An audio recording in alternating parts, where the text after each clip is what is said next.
You are listening to the Inverted Creative Podcast. I'm Allison. I'm Bryant. And I'm Jen.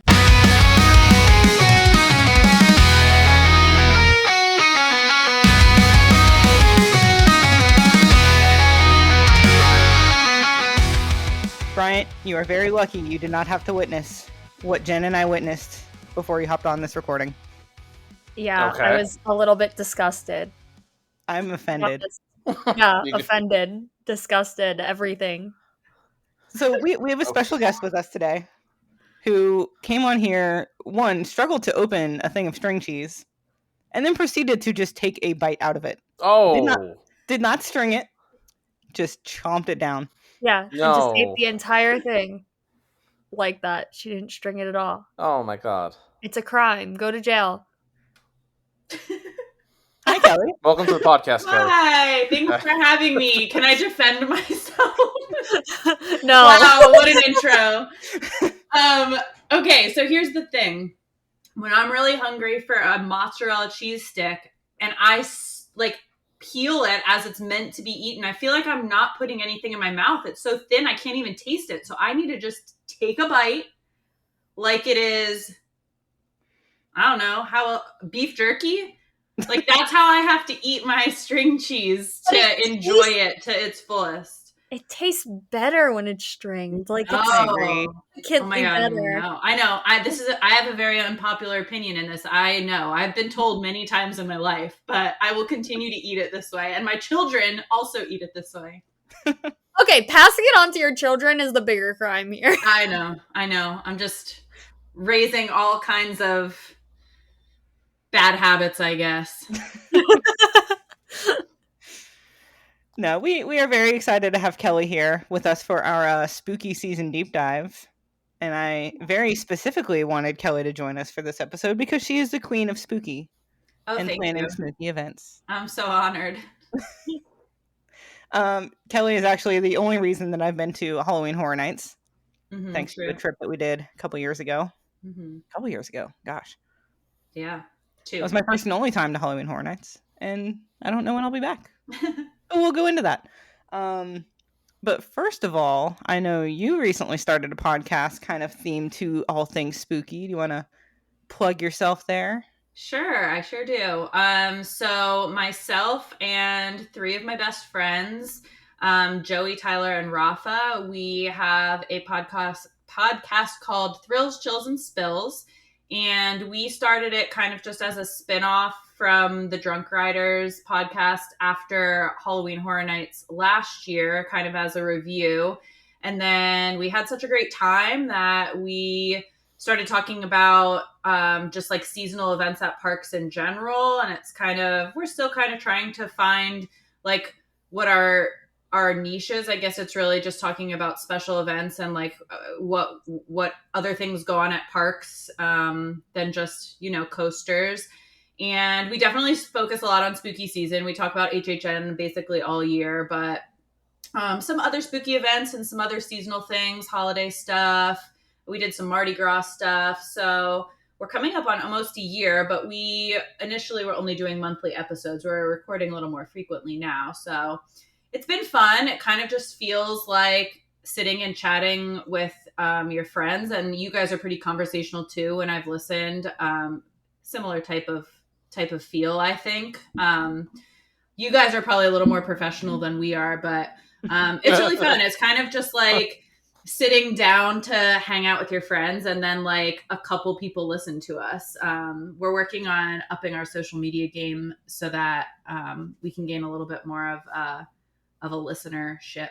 But yeah, it's been great. Thrills, chills, and spills. Heck yeah. Yeah. We're so professional. I'm just hearing like a 3-year-old Batman t-shirt right now. Half asleep. Nobody knew that until right now. Not everybody. I like to paint a picture every now and then. Yeah. There was that one episode where I was like laying on my bed, like physically laying down because I didn't feel very good. And I was just like on my side, and I turned my camera on and I'm just like laying. See, you would never know. And Allison, a couple episodes. Oh, never mind. Anyway. Yeah, about that one. We have ideas for maybe. Yeah. We got some things in the works because our 1-year anniversary is next month. Yeah, when was our official first episode release? October or something? Yeah, October 21st. Ooh, okay. Yeah, so about month and a month and a half. Mm-hmm. It's almost here. I have plans for that episode. I should Ooh. probably let y'all in on some of those ideas. We got Maybe, time. We got but time. that's fine. That's like 6 weeks away. You got plenty of time. Oh yeah. You don't know me and my 7 weeks planning. away. I do. True. I mean, if you switch over to the second tab in the spreadsheet that I sent you, you see every single episode we've done. And We have a some of the second ideas. tab? Oh, how about that? No. There's Actually, a tab. I knew about that. I don't know if Jen knew about I it. did not know about the planning section of this. Jen. Also, can I do an old man rant that on September 2nd, at least? That's when we're recording. It's too early for spooky season. Summer just ended. Hot Hey, take. Kelly, when did you put your fall decorations up in your house? Yeah. Okay. So typically, I announce that spooky season has begun after Labor Day. So, like, today would be the start of spooky season, typically. But this year, I was feeling like really inspired. I'm going to HHN soon. My kids love spooky season too. So, they asked if we could decorate like 3 weeks ago. And I sure did for Halloween. So, it's That's been spooky amazing. season for me for a little while. I will say it. I would rather people start spooky season in September than people who start Christmas on November 1st. Oh no! Mm. Oh no! Give me Christmas on oh my November God. 1st. Oh, yeah. I'm Christmas in November. No. Yeah. I'm really conflicted on that one because No. like Thanksgiving is still fall vibes. So I want like the Correct. oranges in my Yes. house, but like also I have so much cute Christmas stuff that I don't want it to be out for 25 days. Yeah. So this is when you got to take a note from Europa Park. Big shock, guys! I'm bringing up There we Europa go. Park. 7 Europa minutes Park in. does a like. I wish I could remember what they call it. It's like a fall. I think it's Halloween. Hallowinter. I Yeah, think is what it is. Halloween. Transitional. Yeah. Throw it That back. is nice. Throw it all up. Just do both. I do plan to do that this year. Remove a little bit of the Halloween, but keep the fall and start to introduce a little bit of the Christmas, maybe. Yeah. A little crossover situation. Is that fair, Bryant? That's very fair. Okay. I think for me, just living in New England and how much I hate winter, is that as soon as you say spooky season, I start to think cold. So if you add 2 months of spooky season, 2 months of Christmas, that's 4 months you're thinking about cold. And then when New Year's Day hits, you're like, oh, I'm ready for summer. No, you still get 3 months. That's when it's really cold. That's when you get 3 months. Those are the dark months, the gray months, I call them. Yes. Where there's no holidays, there's nothing happy. It's just gray and dark and miserable. And parks aren't really open unless you go to like Texas or California or Florida. Depressing. The worst. Yeah. Depressing. It's a bad time of year. But that's like now if we're already thinking about Halloween, I'm thinking about January already, which I don't want to do. Yeah. I get that. Yeah. Not fun. Allison doesn't really know what a true winter is yet, so. It snowed a lot last year, thank That's you. a lot, like 20 inches. I saw 12 inches of snow for the first time in my life. Wow. Well, aren't you in one of the... This is like... Now we're going to get like geography stuff. Aren't you in one of the watersheds, so don't you get more snow than most of Ohio? Cincinnati, no. Oh, okay. You're I don't thinking of know. Cleveland. Watershed? Question mark? Then you're thinking of Cleveland, Erie, Buffalo, that area. Yeah. I don't know why I was in my mind, and I know that you're in Cincinnati and you're Vikings Island, but in my mind, I was just like, oh, theme park in Ohio. You're in Cleveland. Really? Yeah, we get so much of that lake snow effect or whatever in Cincinnati, for sure. Yeah. That was my assumption. All of Ohio is just Cedar Point. Ooh, It did snow on Halloween last year. There was that. That made me mad. that's depressing. Yeah. We don't like that. We also have gotten trick-or-treaters, none since we moved in. So Oh. That's kind of sad. I know. So we're probably going to go do something for Halloween this year, but we don't know what. Kings Island. No, we talked about going somewhere else, but we don't know where. Honestly, like segueing to if we are going to talk a little about HHN, I actually went there on Halloween Day last year, and no pun intended, but it was dead. Mm-hmm. Wait, you were there too, Kelly? Actually, I think I knew that. Yes. I was there that weekend, Friday and Saturday. Okay. Mm-hmm. But yeah, like there was nobody there. So, I think like Halloween Day is actually a good time to go to a haunt. because most Yeah, it's people aren't true. in the parks. Yeah, Every because I day is a feel good like day. everyone who has children or just likes to, like, in a nice community, like, they're probably not going to an event like that. They're probably staying home to, like, spend time with their community. Exactly. Apparently not in ours. And also, like, I think that's the worst day of the year to drive. Like, there's so many people. There's so many I was people. about to lose my mind. I thought you were going to say, I think that's the worst day of the year, period. And No. I felt my blood start to boil up my face. No, just to drive. Like, there's too Ugh. many people out. Like, I feel like it's such an unnecessary risk. Like, I don't think anyone should be driving that night. Fair. There's too many kids out walking around, running around. Like, too many. Yeah, so if I can help it, like, pretty much every Halloween, if I can help it, I don't get in my car. Smart. That's right. And then now you got all these teenagers trick or treating now. They're like way too old to do it. Never mind. I'm gonna keep I'm my just gonna be an comments old man this whole episode. No, those darn teenagers. Listen, I trick or treated until I was a senior in high school, and I wore a costume every year. I put effort in. Well, I you hope would. my kids do Wanted it. my I'd candy. rather have them do that than a lot of other things they could do. But yeah, that's true. Yeah. Especially the modern teenager. Mm-hmm. Heck yeah. Oh, shocking! We have trip recaps. This is I should say I think this is the first episode since my injury where I don't have a trip recap, so I can go back to being bitter and angry again. This is fun. Back to old man Bryant. Back to all my friends. Yeah. So since the last time we recorded, Kelli and I were in Chicago for a quick weekend with the Buzz Bars. I did not do much at Great America. Same, girl. Yeah, it was my third time at the park, so I really just went in to get the creds that I needed and ride some good rides. Unfortunately, two of the best rides in the park, in my opinion, were not open, so Yep. that's okay. Yeah. As we were working on the itinerary for the event, like I was physically on my laptop working on the itinerary that Kelli had sent me to put on our lanyards, was when the Raging Bull closure announcement dropped. So I'm sitting on my laptop and I text Kelli. I'm like, so should I take the Raging Bull group ride off the itinerary? I'm like, just remove it. This is par for the course. Just take it off. But yeah, it was a fun weekend. It always is. I have come to enjoy even more and more just like the social aspect of being with friends than I do being at parks. And I think some of that too is just because like I've been to most of the parks now that like in the country that we go to. So it's fun to not have the stress of trying to get on every cred and like just get to spend some time with friends. I agree. Yeah. We had a big old pool party. Took over the pool at the Hampton Inn right by the park. Truly. I partook in things a little too much and did not return to the pool party after a while and then slept for 3 hours. Ooh. I love that for you. I love it. It was good times. You were not alone, but yeah. Rush House is fun. I enjoyed it. Had a little bit of a shuffle. Yeah, I think of the newer dive coasters that have vests, and the smaller dive coasters, it's probably the best one I've ridden. It actually has like a full layout as opposed to just like the one trick, two trick drop ponies with a couple of inversions in there.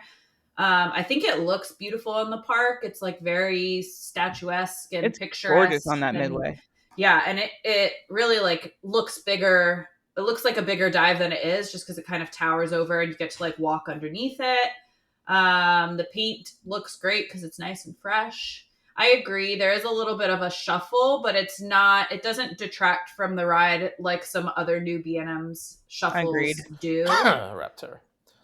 I think I actually had good rides on Raptor. I really enjoyed it. But like I agree with you. I have seen the shuffle and also like loved my home park, but like Iron Menace for how new it is. Oof. Yeah, there is none of that painful jostling in Rakshasa, there was one spot, I don't know if you felt it too, Allison, kind of on like going into the helix where it just felt like the profiling of the turn was a little bit awkward and it kind of was shifty, but it wasn't like painful. I only rode it once, but same. You know, a dive is a dive. You know what you're going to get out of it. I think it was better than I expected just because I didn't expect very much, but it does have more of a complete layout and it was enjoyable.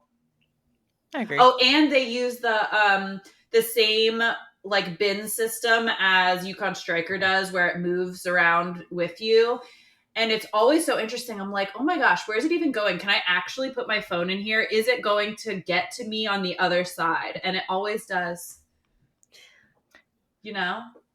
I had a moment of that, and the only issue I've had with one of those over the weekend, but I will get to that. Oh no! Oh was god! that Not a bad issue, but Okay. Alpenfury. It's like delayed. Yeah, they delay it. I hate it.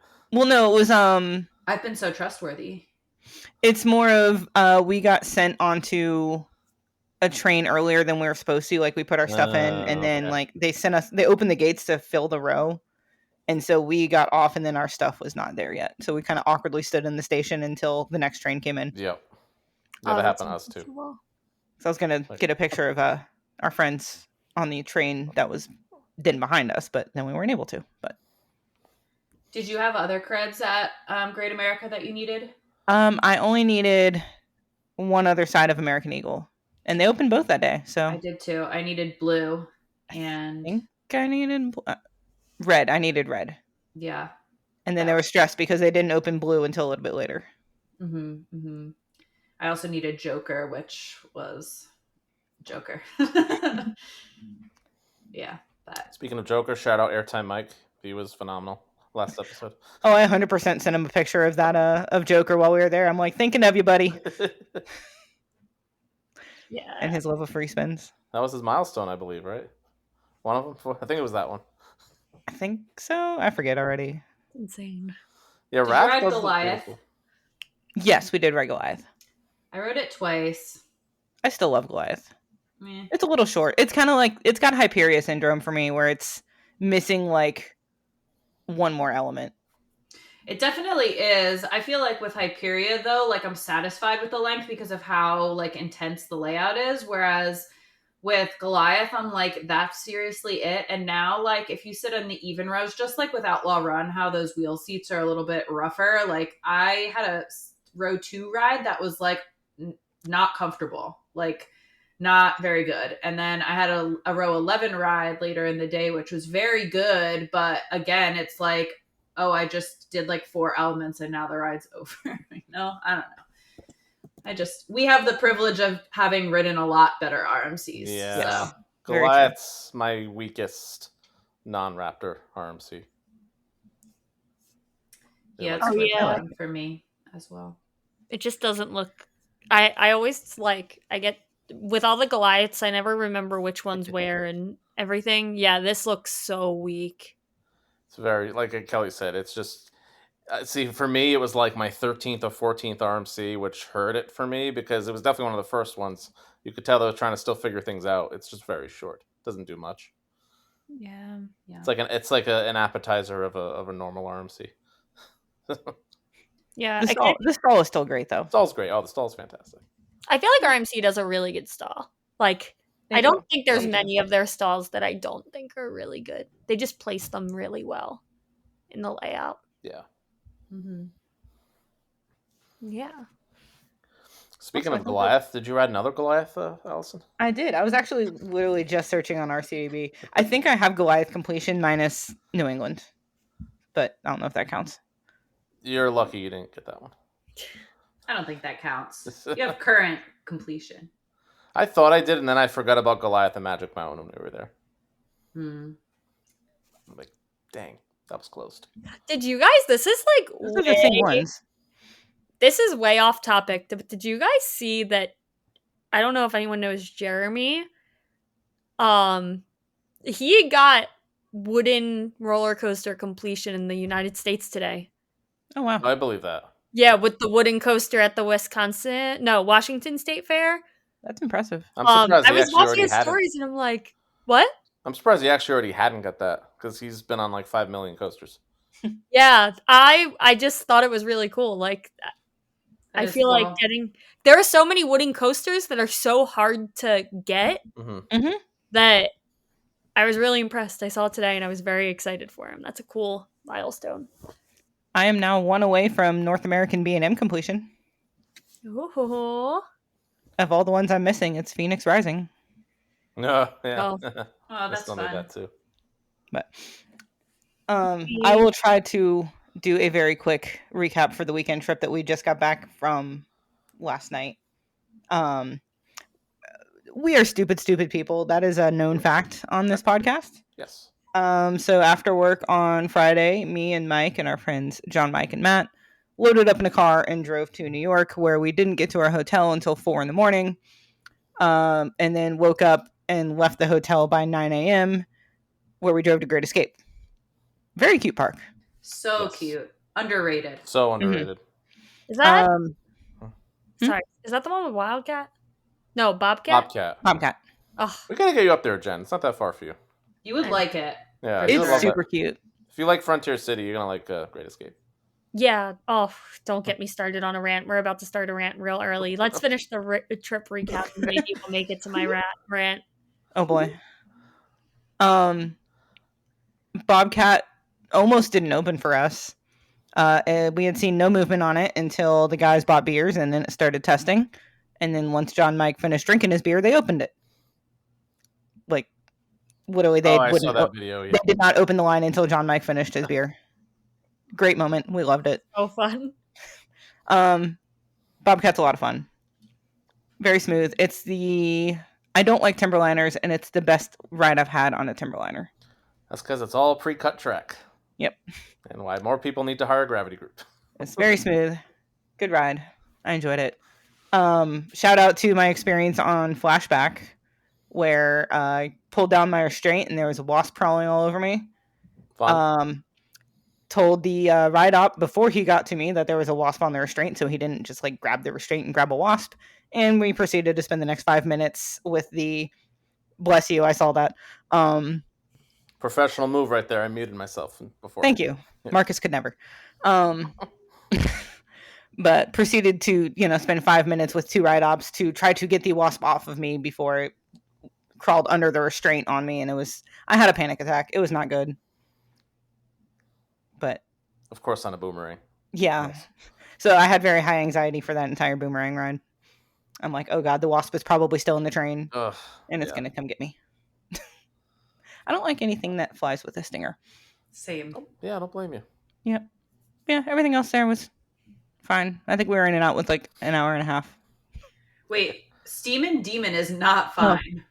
It was okay. Like, yeah, you said there were worse. Not many are worse. I did not have a bad experience on that.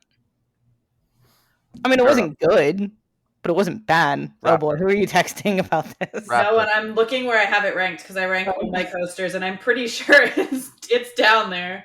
Let me see. I did not find it 794. What are you at, Kelly, these days? You at 800 yet? No, I haven't really ridden a lot of coasters this year, actually. I have it 1, 2, 3, 4, 5, 6, 7, 8, 9, 10, 11. No, 1, 2, 3, 4, 5. 9th from the bottom. Probably pretty similar for me, yeah. 9th from the bottom, and I think this is my count unless... Oh, I don't know if I updated it. I gotta I'm a mess. I'm a bad Thuzy these days, but I'm at 730 something. I might have passed you again. Maybe. I don't. I'm at 730. I'm at 733 right now. I think I might be at 734 or 5. So we're really close. I will get at least one more this coming weekend. I probably won't. I could get Troller Coaster. I still don't have that, but I probably won't. You're not quite at the 100 yet. Yeah. Not quite there, Allison. Listen. We'll see what happens. Well, you got to get if you get another 8 or 9 this year, you'll get me. You know who I'm engaged to, right? And how he's a very toxic trip planner. No, I thought the other day, and this is going to sound like an insult to Megan. It's not. It's a credit to her and how she supports me. of people, of enthusiasts whose significant other is not an enthusiast. I feel like I have one of the highest credit counts out there. Shout out Megan for that support. And Her why? credit count seems to be pretty decent. What's that? So her credit count seems to be pretty decent. She's at 330. For a Was it- non-enthusiast. Higher credit count than me. Yeah, she has more than you, Jen. Like, She hit 300 at Energylandia and she didn't know until we got to Fantasialand. So that was kind of funny. Yeah, I was really going hard in the paint on the cred chasing for a couple of years there. This year, I really haven't. I have just had some like other priorities, and it's kind of been nice not like worrying about it and in getting back to just like enjoying the rides that I like instead of like, and don't get me wrong, if I'm going somewhere new, like I will look and make sure there's not an SBF Visa spinner down the road. Like I will. But it's been kind of nice to just like enjoy some other things too. I think it's helping with the longevity of my interest in this hobby because I think I was getting close to getting a little burnt out. So yeah, it needs to be a really good balance of trying to get credits, but then also actually enjoying the relaxing pieces of parks and like, especially when you're at parks that do that so well. Yeah. Then there's me. This has been my highest cred count year ever so far. I think I'm at like 152 or 3 new or something. I think I did two something in 2023. Well, you didn't have any like particular reason for that or anything, did you? Not at all. Which, channel update. I'm bringing back daily videos on September 23rd. Ooh, that's so soon. Yeah. I have an idea. There's a significance of September 23rd. And how many days are left in the year at that date. That sounds really hard to do right now. I think I was like, I'll count, but I'm just not going to. I have some fun ideas. I hope hopefully it comes out well. I'm sure excited for that. Yeah. Continuing with my not so quick trip recap. We went off the rails. Yeah, a little bit. So the same day as a Great Escape, we crossed the Canadian border, and that was fun because they did not understand that friends travel together to ride roller coasters in different countries. I don't know. Anyway, we eventually made it to La Ronde, where it was dead because it had just rained shortly before, and we finished the entire park in about 3 hours. Oh, that's nice. Mm-hmm. Oui. Cute. It was a cute park. I can see the appeal of it. I know it gets a lot of mixed reviews. Isn't that the park that Taylor Bybee hates? Famously, yeah. Yes. Yeah. Okay. I don't understand why. So, well, to be fair, that was like 8 years ago at this point, and he liked it a little more his second visit. Yeah, he's the only person I know that I've heard like bad things out of that park from. Oh no, there's a lot more than that. Oh, I haven't really heard many. Yeah. Like I've heard people say it's not their favorite park, but like I haven't heard bad things really. Yeah, it's okay. Cute is strong, but it's okay. I just like how all the names have "les" in front of them. That's Les Talons, Les Talons, Les Monsters, Les Boomerangs. Let's not judge my terrible French accent. Monster was very interesting. It kind of reminded me of Loop Guru in a way where it's just like bouncy, like what the heck is happening right now. One jolt got all of us, and I slammed my head into Javi's shoulder. So much so that I had to apologize mid-ride, and I'm like, I am so sorry. It's a very good comparison to Loop Guru, actually. Yeah, that's like the closest thing I could think of. Very good comparison. It's like Loop Guru, but not as fun. Not as like Loop Guru's like bouncy, fun, smooth. I don't know. So I've been to both of these parks, and both of those rides were closed. I don't have Monster, and I don't have Loop Guru. Yeah. Oh, that's so disappointing. Hopefully you ride them soon because they both need to be RMC. I mean, I'm okay if I don't. I think I'll survive. I literally looked up Loop Guru because I was like, I don't really know what this is, and the first thing it brings me to is a roller coaster Reddit that says Loop Guru at Wallaby, Belgium is the roughest coaster in recent memory. It wasn't even rough. It was just I wouldn't. bouncy. No, it's not. Yeah. Monster. RMC it. Yep. Sure. I'll write it Condon now. That's RMC in fine. the same park again. Yeah, that would Yeah. be cool. That would get me back there Give for me sure. that. What else is that? Le Talon. Very, very good. It was Awesome, hauling. Batman. I know Mike pointed out, like, after the 0G roll where it, like, hit, like, a NOS button and just, like, went full send. Mhm. I don't know. It was weird. And we got on Mini Mine Train, so that was exciting. Screw you. Apparently, that's difficult.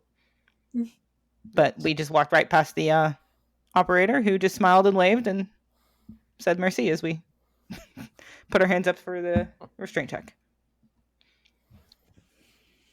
Yeah, so that was good. Ran into Nate because Nate was on his own trip and he popped in for a couple hours, so we got to hang out for a little bit. That was fun.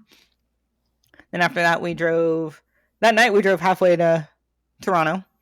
Once again, got about 5 hours of sleep that night. It was more than 3 the night before. That was nice.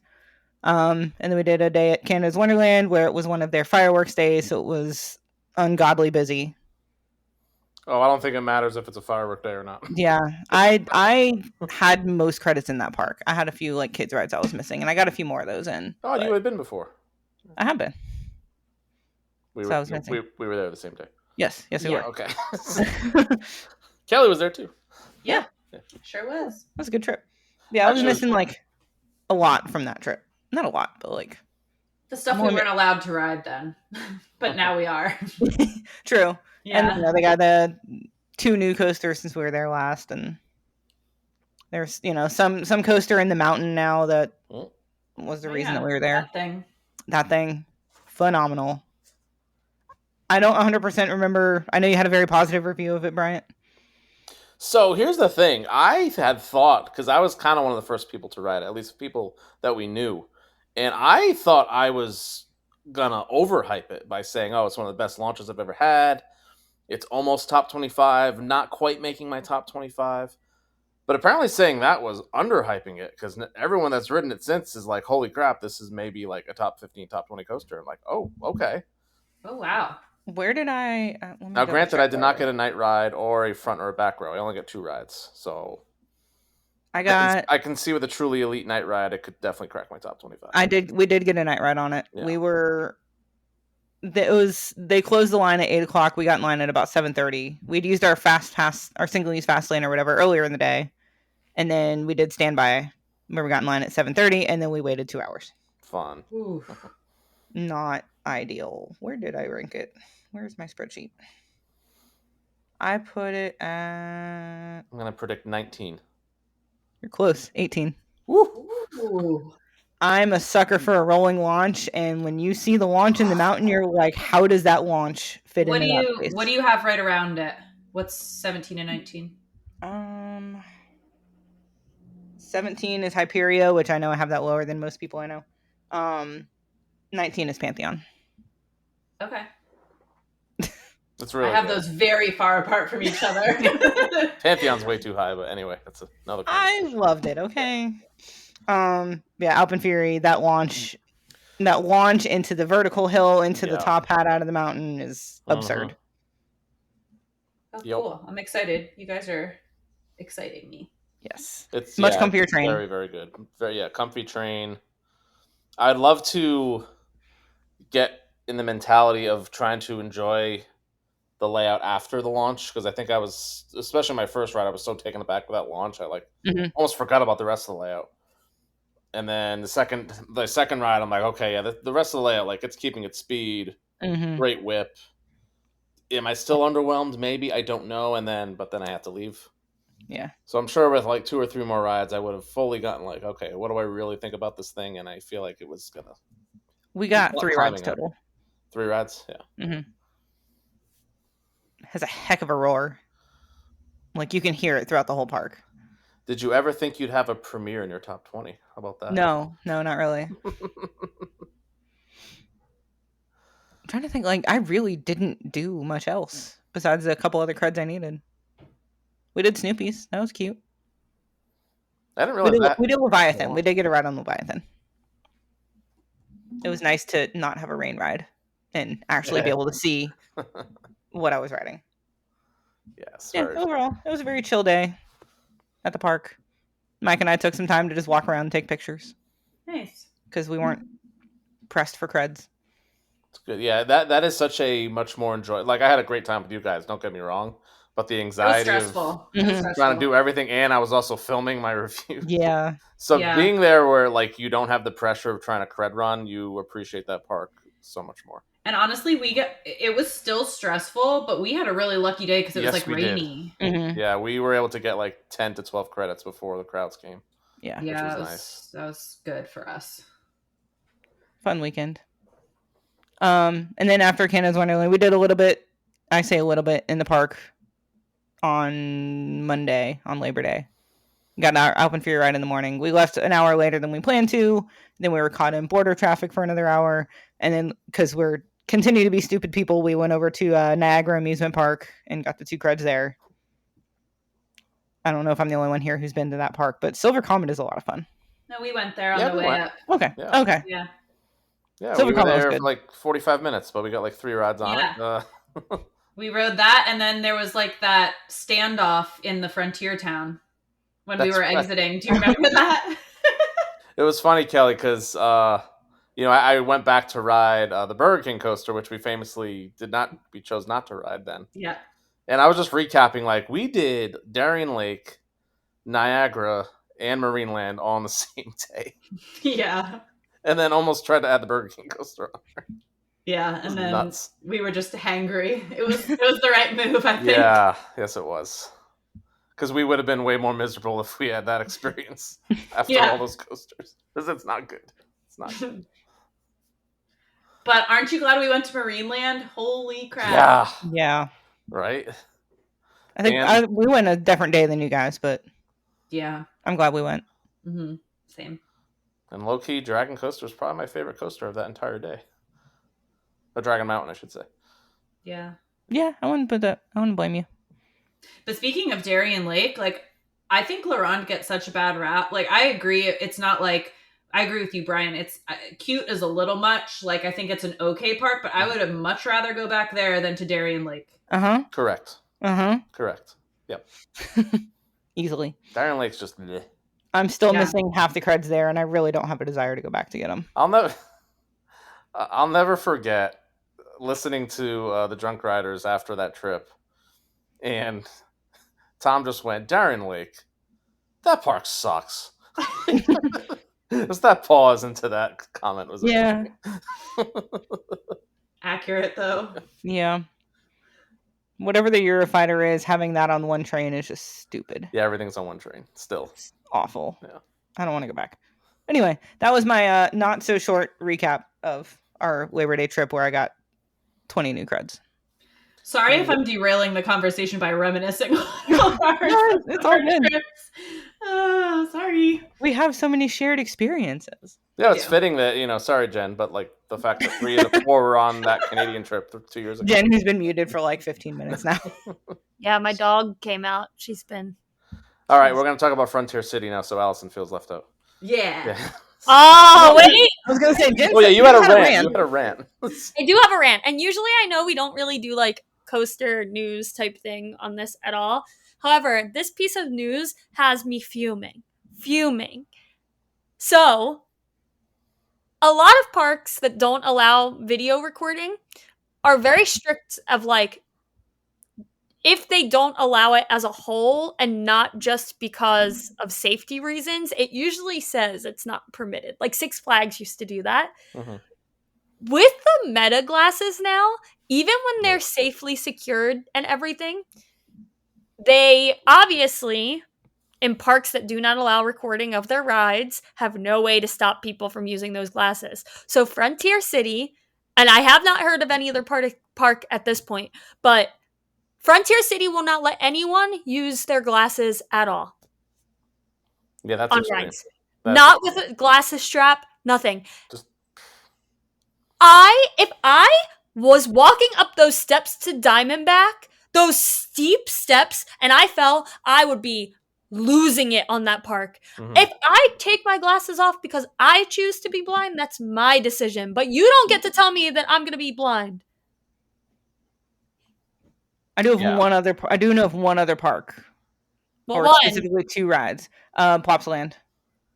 Mike with a strap. Mike could not wear his glasses on Ride to Happiness or Anubis. So that's different because if they Yeah. go backwards, because Karnan doesn't let you either, because if they go backwards, the winds catch your glasses and they can fall off. That's for safety reasons. So if it's for safety reasons and you don't trust the strap, that's fine. If you're going to tell me it's for safety, but if it's because 1% of the population is recording it on a meta glasses, like that's a completely different situation. Yeah. No, I agree. Like, I'm sorry, their real crappy POV is really going to be like you're risking everyone's safety who wears glasses. Like, it's, to me, that's so extreme. Also, you're checking my glasses for a strap. You can ask me if I have a camera on my glasses. That's a good point. Yeah, why not just ask? Like Exactly. Like, you're not taking my glasses. Like, that's a safety issue with the stairs, like you were saying, for sure. Yeah. exactly. Like, what am I supposed to do? Put them in a locker? Unless you're going to be like Icebreaker, where I'm not allowed to wear my glasses with or without a strap. But they did, however, tell me to hold my glasses in my hand. Unless you're going to do that. Love that. Love Yeah. that. I can hold my glasses in my hand, but I can't wear them on my face. Yeah, they With the gotta strap. they It's gotta the rethink same- that. It's the same thing on coasters where if you have a fanny pack on, they tell you to keep it on. It's like you're making it so that the restraint is literally so far away from my body. That is a real safety concern. You don't want me to take 2 extra seconds to use a bin that you should have on the platform for things like that. So- When I was at Cedar Point last weekend, the Magnum ride-up, like, forgot to tell me. I don't think they noticed that I had a backpack on. Like, I had a little mini backpack. And the one in the station was just like, can you put that around your waist? And I rode Magnum with a big backpack around my waist, like a fanny pack. And I was like, I have no idea how this is allowed. And I rode Millennium Force like that and Magnum. I guess that's it, because I didn't really ride anything at that park. The other 2 had lockers. Gatekeeper, they make you do it now. They want you to keep it on under the vest. Like, Yeah. I was wearing a fanny pack across my body. Allison knows because I got bad sunburn with the fanny pack across my body. Yeah, you did. Did they make you put it around your waist? No, they made me keep it on my chest under the vest. Oh, so last year when I was there and was wearing one around my chest like that, they kept making me put it down around my waist. Yeah, I don't know, man. Yeah, it makes sense. it is crazy. But yeah, I never thought that I would ever have a bad thing to say about Frontier City. Like, you guys know how much I love that park. I love that park. And when I heard that information, I was like losing it because I don't want to wear contacts. I like wearing my glasses. Sure. Yeah, of course not. Yeah, they gotta and figure I it want to out. see the ride. I want to see the experience. I don't know. It makes me mad. They just need like a meta detection thing you gotta Meta detection. But also, they're like not that hard to see, and to the same thing, it's like, I don't know. Like, there's not a right answer for it. But also, like, the meta glasses are people's prescription glasses. Like, I understand you don't want people recording POVs of your ride, but like, I really can't believe that if someone is wearing their glasses safely, that they can tell them they can't wear their glasses. Right, yeah. Like, that's insane. Insane. Sorry. That was my rant. We really can't. We can't be talking about Frontier City on this podcast right now. We got beef. Listen, I still think we're getting to the main topic within 45 minutes, so that's pretty good. 1 minute to spare. Yeah, 1 minute to spare, and we're good. Yes, as scary as these silly rules are. Ooh. Oh, spooky. Let's talk about some spooky season. Yeah. I just threw a bunch of notes here for ideas of things to talk about, as well as our listener comments and questions. Go through whatever as the vibe fits. I'm notorious on some of these like deep dives to look for the USA Today article so we can laugh at whatever their suggestions are. They did not have one, shockingly, that I could find for best Halloween events at parks. But According to Google, and this is literally copy pasted from Google, best theme park Halloween events include Halloween Horror Nights at Universal Studios, Knott's Scary Farm, and Busch Gardens Howl-O-Scream for intense thrills, while Disneyland's Halloween Time, SeaWorld Spooktacular, and Legoland's Brick or Treat offer family-friendly fun. For a broader experience, consider Six Flags Fright Fest and Kings Island's Halloween Haunt. I do like that. Just Kings Island. just Kings Island. And that's not part of Six Flags, according to yeah, that's true. Google's not up to date. No, it's not. Way to go, Google. Google they were AI. mostly right. I've never heard of Brick or Treat before, but that's a great, fantastic name. That's amazing. I love it. Love to hear it. A cool name. I'm shocked for the family fun that Oogie Boogie Bash and Not So Scary Halloween Party aren't on here. I know. They're just all Disneyland, I guess. Halloween. Yeah. Does Disneyland not have Not So Scary? Is it a different event over there? According to this, it's called Halloween Time. Yeah. Halloween Time. I've never even heard of that. I've only heard of Oogie Boogie. I think the Halloween Time was like old. Come on, Google AI. I was gonna say Google's just all AI now, which is depressing. But yeah, it helps sometimes, but I will not get into an AI rant right now. Wait, the Halloween Time. Wait, no, it's more up to date than us. The Halloween. Of course it is. Oh no, it's a events page. So the events page on the Disneyland site calls it Halloween Time at Disneyland Resort. And then it links to Fright Delights, Oogie Boogie Bash. Like, okay. Yeah, so Halloween. We're both right. We're all kind of right. Yeah, but AI's more wrong. So can't beat those humans every time. Right. So what events do you guys have experience with? So I'll go. I feel like Kelly has a longer list. Yeah, she should go last probably. Yeah. So I'll fully admit I am not really a frequent haunt goer. The event that I've definitely been to the most is Halloween Horror Nights at Universal. I've been the last 3 years going. Yes. I love it. I've genuinely loved that atmosphere. The houses are usually like awesome. Like I can't really think of any one of the 25, 26 that I've been through that has been bad. I don't think I'm going this year, but I said that last year and I ended up going. So we'll see. I've also real quickly done Dark Nights at Hershey. With Jen attended that as well. Also, where I wore this Batman shirt for the first time. That was for the infamous Coco Cruiser ride happened. And real quick, I did go to Busch Gardens Tampa Howl-O-Scream once as well. Oh, and Kings Island last year. And I think that is it. I've never been, at least inside the houses at Six Flags New England before, because it's always been an upcharge. We'll get to that later on. Yep. Lake Compounds used to have this like really amazing like haunted like graveyard that they don't do anymore. And what they do now, I guess, is like a lot cheaper, or at least it looks a lot cheaper than what it used to be. So I've never done that one either. But yeah, any questions about Horror Nights? I can answer that anyway. I am not very versed in Halloween Horror Nights. I've been once, thanks to Kelly. It's 100% her fault. I would not have. You didn't hate it. Okay. I don't hate Halloween Horror Nights. But houses do absolutely nothing for me outside of like, this set is really pretty. The suspension, maybe it's like because I'm an author or something, I don't know. Suspension of disbelief does not work on me, and I do not get scared in these houses at all. I think we went through 8 houses when I was at Horror Nights, and I got almost jump scared once.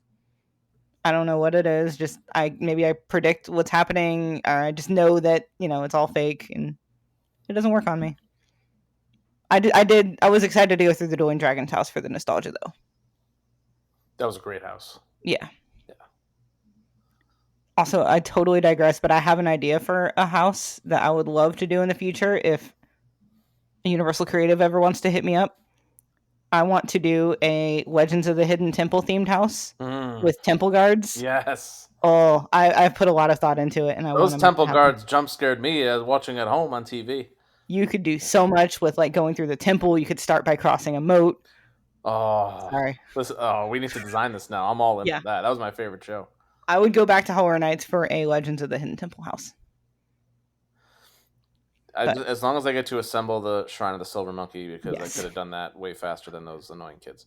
That would be the scariest part of You that just have to house. assemble this. Just watching kids fail at doing that. Like it's 3 pieces, but don't you know? Jen, I'm curious. Have you even heard of Legends of the Hidden Temple? Oh yeah, Okay. the show, right? Yes. Well, we were thinking like, does anyone under 30 know that show? Because it aired in the mid 90s. So Yeah, I watched it when I was younger. Like I don't know if I watched like replays of it, but probably yeah. yeah. I also do have like an older brother, so like he watched that kind of stuff, and I was there, obviously. There we go. So. Yeah. So maybe it's under 25. But or that's like only children under 30 because they probably weren't watching it. True. But that's how Universal can get me back to Halloween Horror Nights. That would be really cool. I would absolutely go for that. Aside from that, other events I've been to, I go to Kings Island Haunt all the time now for obvious reasons. I have done Disney's Not So Scary one year, and I absolutely loved it because I got to dress up. We dressed up as Brink characters for that one, and we ran into a Xenon. So we were repping. Amazing. We were repping some 90s DComs. And trick or treating as an adult is goated. It's the best. We got so much candy. Yeah. Not So Scary is very, very, very I fun. love Not So Scary. I would do Not So Scary over Halloween Hornets. Same. I've heard that's not that hot of a take. That a lot of people It depends on consider. what you like Mhm. in the spooky events. Yeah, I really enjoy the shows and the parade and stuff. Oh, I love the parade. Music in the parade. Fantastic. To you. So good. I literally and you. It's so good. Oh, I'm trying to think of other events I've done. I think I was at the Hershey one. Yes, I did not go to any houses there, but I was there. That's sad. Dark Knights has some really good houses. I did one. I've done 1 or 2 houses at Kings Island. I think we did those last year with you, Bryant. I think. Yes, we did. Yeah, we did like Slaughterhouse and then something else. Yeah. Whatever one was in like the Tomb Raider building, and I spent the whole time just like looking up in the ceiling and looking at the old Tomb Raider stuff, and I'm like, oh, I'm in a haunted house. Yes, you did. You nerd. Yeah, I'm telling you, haunted houses don't do anything for me. Yeah. I mean, like, at least Horror Nights, I like going through the houses where I get the references, I know the theme. Not necessarily for the scares. Like the Stranger Things one was amazing. The Last of Us, which I'm a huge Last of Us fan, that was phenomenal for me. Yeah, they did a Beetlejuice house one year. That one was so good. I think that's why I like the original IP ones more because, or not original IP, but like the original houses more. Like the Yeti one, I really liked. That was so good. Because like I've never seen Last of Us, I've never seen Stranger Things. I haven't seen most of like what these things are themed after. Yeah. What was it 2 years ago? It was like Winter's Wake or something. It was like it was 3 years ago. Dead Man's Pier. Dead Man's Pier. That's right. That was so good. That one also. That's yeah, that one was really good. But I think that one also had a lot of tributes to like a late creative person in it, which is why it was so like it had a lot of extra care put into it. I believe it was that one. Speaking of that, if I do go this year, probably the most excited house that I would be for is so I've been an on and off WWE fan throughout my life, and they have a whole house themed to this wrestler who like suddenly passed away a couple years ago, and he had this like very like amazingly creative mind. It was all like spooky related, and essentially they brought the characters that he created to life in this house, and it's like a whole tribute like to his entire career, and it looks awesome. So that sounds very cool. That might get me there this year Everything I know about this year's HHN houses I learned from the Thrills, Chills, and Spills podcast. Hey. Listen to the hype list. So that's all I got for this year. I'm happy to give a brief rundown here if there's time or if that's of interest. I can make it super brief. There is always time on this podcast. As long as we don't hit 2 hours 45 minutes, I think we're okay. Yeah, I think we'll be fine. Yeah. No, that I don't know all the houses really yet, so I would. Yeah, be I actually didn't look into them either. I just know there's a black cat scare zone. Oh my gosh, guys. There's this. I truly think this year is going to be like an amazing year at HHN. There's so much good stuff. Do you want to hear about it now? Do you want to hear about it later? Oh, let's do it now. Yeah, we're segueing into it. Oh yeah. Hell yeah. Oh, is that a no word? Is that okay? You're fine. Oh no, we can say no. Okay. So HHN 34 in Orlando. It opened last weekend and it runs through the weekend of Halloween. And there are 10 houses this year. They went back to an even 5-5 split with original concept and IP houses. Last year, it was not an even split, but they went back to it. So I'll run through the IPs first. So like Bryant mentioned, there is a WWE based house. It's called The Horrors of the Wyatt Six.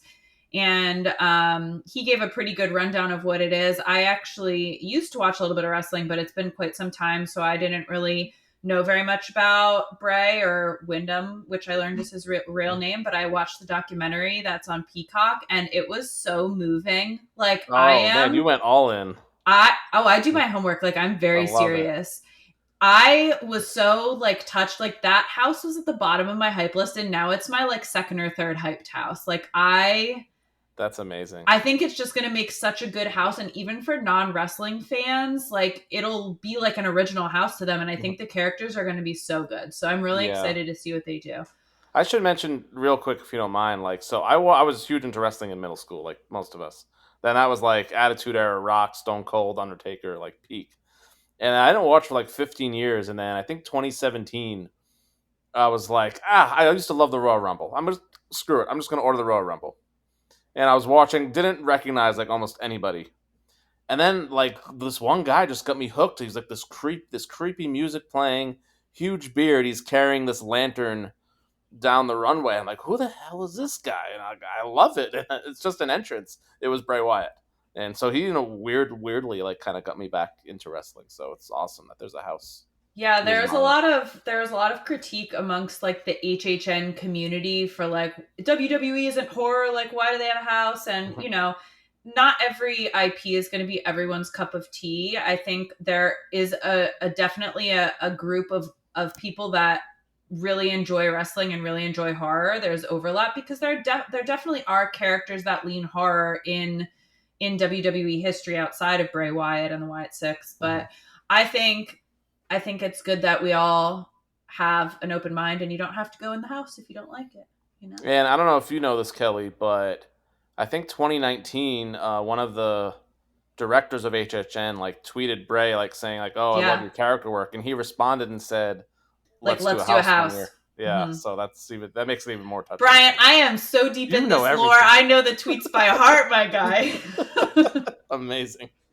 Yeah, so I think it'll be really good because both Mike Aiello and Ramon Paradoa, who are creatives for HHN, are like super, super into wrestling. So this was like definitely a passion project for them. Sorry, I'm talking a long time about this house, but it's of interest to you. So other IPs, there is Terrifier, which is my most hyped IP. That is like the goriest. If you guys haven't seen them, there's 3 of them so far. It's like the goriest, just straight slasher movie that I've ever seen. Like the kills are just outrageous, but what makes it so good is the character Art the Clown is so funny. He's like a miming type clown and he just has really great mannerisms. If you've seen any videos people have been posting from HHN, they have one of him like roaming around and riding his little tricycle and interacting with guests, and it's just so good. Like, you got to look some of those up. So there's a Terrifier house, WWE. There is a Friday the 13th house called Jason Universe, which is supposed to have all the different versions of Jason that there have been. And this is the least homework I've done. I've only ever seen the original Friday the 13th, actually, and Jason's not even in that movie. So I've kind of had to do my Cliff Notes version of Jason stuff. There is Fallout, which is the Prime, I think it's on Amazon Prime series. It was also a video game, but they based it off of the TV series. And it's not like horror per se, but there's definitely some like spooky characters in it, and it's kind of that like futuristic, retro futuristic, like post-apocalyptic. It's like post-atomic bomb. People live in a vault, and then some of the characters go out into like the wasteland that used to be, like Los Angeles. That's kind of the premise of that. Not getting great reviews so far, but I'm trying to keep an open, unbiased mind going in. And then the last IP is Five Nights at Freddy's.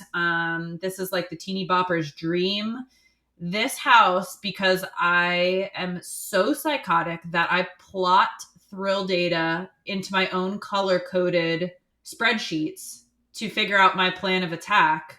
This house has had literal 180-minute waits, and sometimes they close the queue. Like, this thing is insane. Without Express, I don't even know if I'm going to get in this house. I don't care that much because I'm not a Five Nights at Freddy's person, but apparently they have some Jim Henson animatronics in there that are wild. So that's a thing that's happening. The original houses, I tend to like them a little bit more, although I am hyped for some of those IPs this year. So they have one called Grave of Flesh, which is supposed to be like you're going down into your own grave, and it shows you what happens to your body after you're buried. They have, Brian says that's a no-go for me. Brian's face on that was everything just now. They have El Artista, which is supposed to be like the original House of the Year. It's basically like a tortured artist from 18th century Spain goes to this manor where like artists are supposed to go to like reinvigorate their creative juices, I guess. And basically like spirits kind of possess him, and he creates all these different like media, like he does some sculptures and he does some paintings, and they're all like displayed in this house, but it's for the spirits to take physical form out of his artwork and then like come alive and haunt him and us as we walk through it. So that's supposed to be really good. And kind of the overarching theme of the event is based off of that house. There's like a conservatory as part of this like manor. It's like all stained glass and very like gothic gargoyle type like decor, and that kind of permeates the rest of the event this year. And then there is Gulkin, Monsters of the North, and this is we don't know a lot about this one. It's supposed to be like a Nordic folklore type house with like direwolf looking things. It looks very Game of Thrones-esque to me. It's getting pretty good reviews so far. There's Dolls Let's Play Dead, which is very Toy Story. Literally everything in the house is enlarged, so you feel shrunken like the size of a doll, and there's some like sadistic little girl who mangles her stuff, and you see all of that. It's very like Sid Toy Story vibes, and then the last original is called Hatchet and Chains, and this is based off of a room that was in Slaughter Cinema last year, very briefly. And it is these two bounty hunters that are supposed to be chasing after lava demons, but it's like a Western. It's a Western style house. So those are the 10 houses.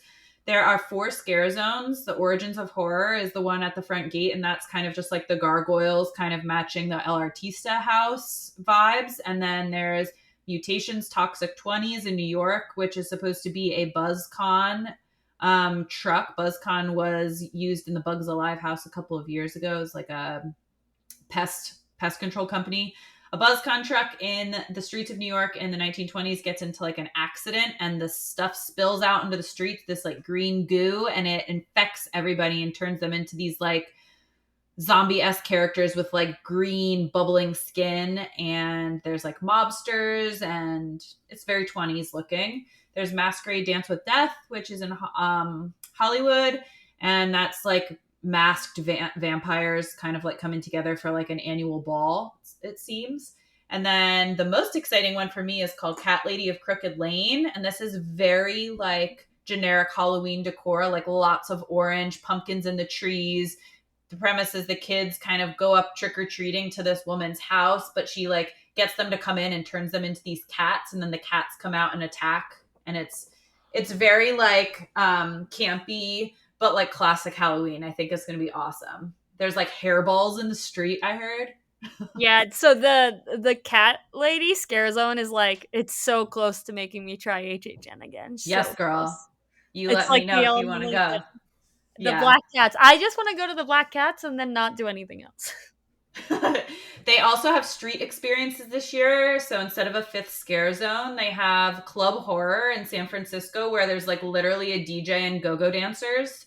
And then there is at Mel's, which they transformed to Mel's Die-In instead of Drive-In. They have zombie car hops on like roller skates. Oh, that's cool. Yeah. And then there's, of course, Nightmare Fuel, the show they've had the past couple of years. But they also brought back the Lagoon show, which is called Hauntaphonic, a Ghoulish Journey, where it's supposed to be like a light and fountain and music show. Yeah, and then all of the food and beverage. Hello, Ahsoka. Super excited. She heard about the kitties. She wants to go play. Yeah, she's like, let me chase the cats. I love them. Yeah. So hopefully that didn't take too long, quick run through. But that's what's happening. It's getting a lot of hype so far. So I'm very excited to check it out this weekend. If there was any question as to why we wanted Kelli on this week to join us for Spooky Season Talk, that's why. Yes, I kind of love it. Did you have notes? Oh, no, that's from memory, my guy. I was going to say, I didn't see you looking at anything. I'm like, oh my God. No, I have talked about this enough. I just love it so much. Like, I follow this year round. Like, the like little like teaser maps that come out in like literally January, I'm already scheming. Like, I'm like, what's it going to be? Like, this is like more than coasters to me. Like on our podcast, we used to do a little interview section where one of the questions was, if you had to choose, would you rather never do anything spooky season and ride any roller coaster you want, or always skip spooky season but only ride coasters built before the year like 2000 or something like that? And it's like a no-brainer for me, but like nobody else really agrees. It's a no-brainer for me too, but in the opposite direction. Yeah. I just love it so much. And to answer the question that you guys are answering about like other spooky events, HHN is definitely like the event that I love the most. I surprisingly haven't been to like a ton. I've been to Dorney's Haunt since I was a little kid because that's my home park. I've been to Dark Nights at Hershey. I've been to Fright Fest Extreme at Six Flags Great Adventure, which is kind of laughable. I've been to the Lake Compounds Haunt. And as far as parks, I think that's really it, to be honest. I actually really enjoy going to like local haunts. I find them to be a lot scarier when they're just like podunk little like haunted houses or like things that happen in a field or a haunted hayride. I love those. We have a local one that we're including as part of a wobble this year that I'm really excited about. But I really prefer those, except for HHN. I think what HHN brings is obviously the money, but like also with that, the just extremely superior set design and ability to tell a story that lacks in any other type of haunted house event that I've been to. I think like if you don't like horror and don't like scares, you can at least appreciate the design that goes into the event, and the passion shines through from the people that work on the event all year round. So I really enjoy that. I love being scared. I don't get scared super easily. I need like a real good jump scare to get me, but I really enjoy being scared if it happens. So I enjoyed watching Tom get scared. Yeah, that is a thing that happens. I forgot to mention another haunt that I've been to. I've actually been to 2 HHNs. Oh, have you been to Hollywood? No. Have you been to Japan? Universal Studios Japan. Just wanted that mic drop. Did you really go to HHN there? Yeah, it was during that time, and it was awesome. The houses were included with admission there. Oh, so. Amazing! It's not as good as like Orlando or Hollywood, but they had like 4 or 5 houses, and there was like a Chucky one we did that was really good. Okay. It was still really well done. Just yeah. Not the hype of the States HHN. Yeah, I guess there's rumor that the one in the UK is going to have an HHN eventually. Oh yeah, they I would love not be their surprised. They love love their spooky stuff in the UK. Yes. They'll Catch probably me touch over you there there. too. Probably. Yeah. I think that leaves me the only one who didn't cover. I haven't gone to many haunts. I'm with Kelly. I feel like coming from the Northeast, we have far too many really good privately run haunts. Like Eastern State is like right here, Penhurst Asylum, like Field of Screams. Like there's some pretty huge ones that are known across the country that are like right in our backyard. So I feel like going to parks for haunts are kind of like laughable. But yeah, Six Flags Great Adventure is one I've been to. Same reaction as Kelly. It's like comical.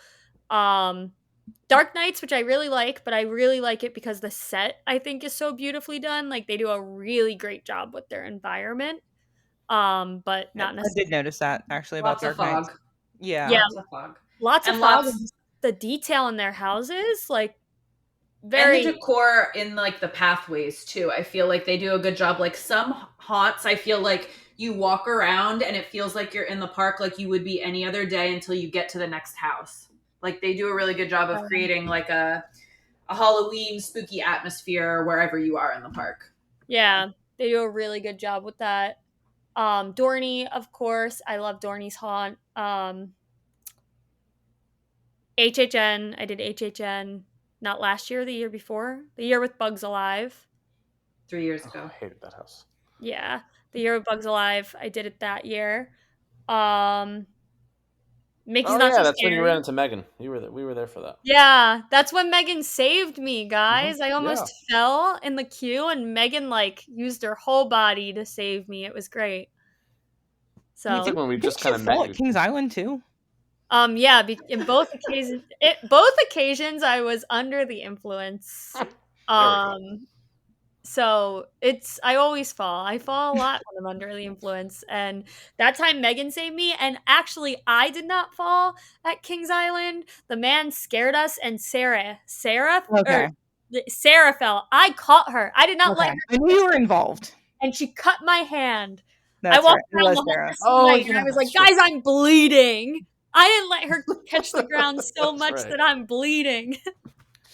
I just remember you guys twerking in the slaughterhouse. That's my only memory of that. That sounds so accurate. Yeah. I don't recall I that. remember. Maybe it's for the better. Yeah. Oh, because it was like Alex was twerking in the Flight of Fear line, and I think Correct. that kind of prompted a lot of it. Yeah, Okay, yeah. gotcha. Yeah. I'm remembering.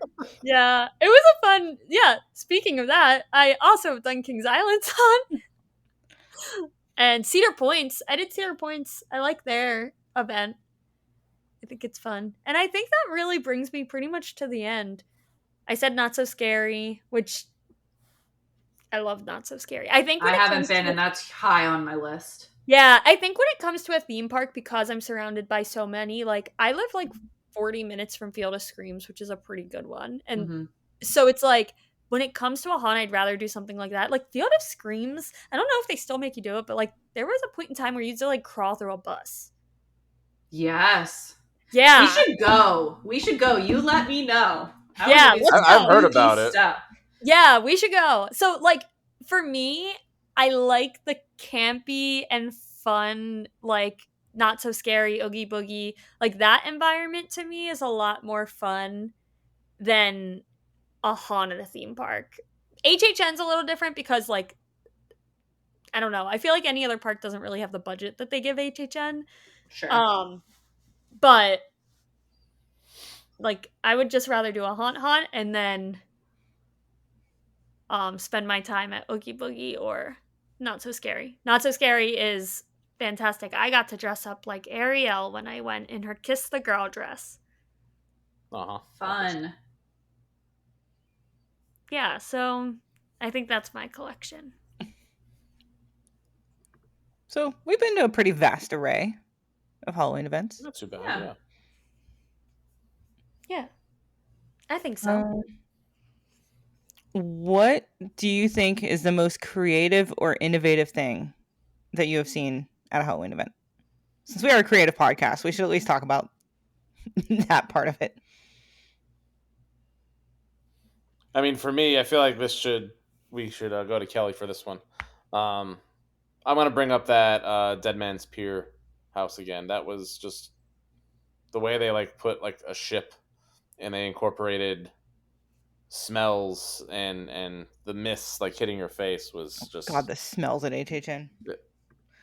in a good way or a bad way. I would have to go back and look in my notes. I did love the smells of HH. I did many reviews of all the houses as I went through them. Okay. One of them smelled like doo-doo, and I don't remember which one it was. Exorcist Believer. Was it that one? Yes, 100%. And there is one this year too. They love their smells. Yeah. They love all of the sensory experiences. Oh, I also want to shout out Hershey when we went, Jen. And I'm sure this is an effect they do at other places, but like there was that room in that mine where it looked like we were walking in water. I was going to bring that one up, and you start talking first. Yeah, I think they do it in other places as well, but yeah, they use the light and the fog. So they use the fog. I honestly, they might have even used dry ice because it stayed low. Mm-hmm. And then they projected the light onto that to make it look like water, and then the scare actors, you couldn't see them at all, and they were just like popping out. There was nothing in that room except for I really think it was dry ice, but like the dry ice and like them jumping out. Very cool. Such a cool effect. It was such a good way to like add in a room. Like that room took nothing for them to make. Right, exactly. So, very cool. I did find my notes, and yes, it was Exorcist, and I specifically wrote, Kelli said it smelled like someone pooped. That's word for word from my note. Yeah. And then I did say Darkest Deal smelled very good. Love Darkest Deal. That's an all-timer. Good one. It's funny looking back at my notes from someone who doesn't like houses. Yeah. If we're talking about creative aspect, I do also have to give a big shout out for like parks with food. Like HHN has such a good food menu for like super creative. Yeah. And drinks, even like the exclusive beers that they bring in just for HHN are so well thought through of like if they'll fit in HHN. So it's really cool to see that.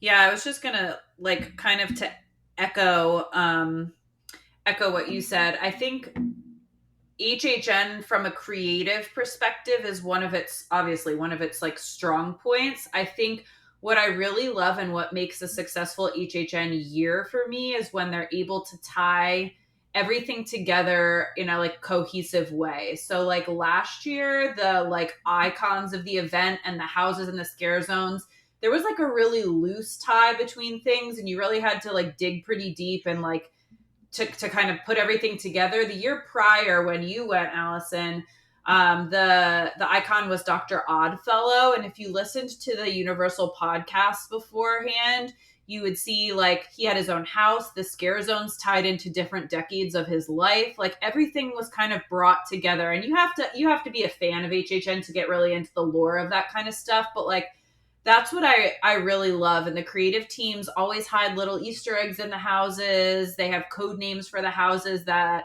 always make sense in some special way. And I think that kind of stuff is really fun for like somebody who's a fan of HHN like me. I think sometimes some of the most effective scares aren't necessarily the most creative, but they work really well. Like one for me that I always think of is when there's a room and there's a bunch of dummies, but one of the dummies is a scare actor, and like you can't tell. Like Blood Moon Dark Offerings from a couple years ago had one of those rooms in a church, and that freaking wrecks me. It wrecks me every time, and HHN always has a house with it, and it wrecks me every time. It's so simple and so effective as a scare because you're like on edge, the whole time. And I think another thing that we didn't really talk about that HHN does so much better than other haunts is their like sound, like their score in the houses. Like they have either scary music playing, they have